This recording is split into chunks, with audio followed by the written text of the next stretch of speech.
昨日午前2時ごろ、石狩市浜益区ポロの住宅から火が出て、11時間以上経ってから消し止められました。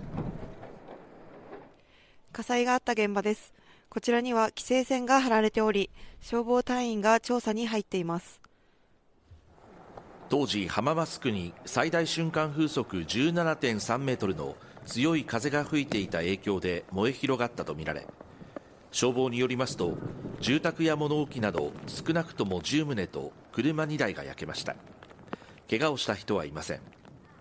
警察や消防が実況見分し、火が出た原因を調べています。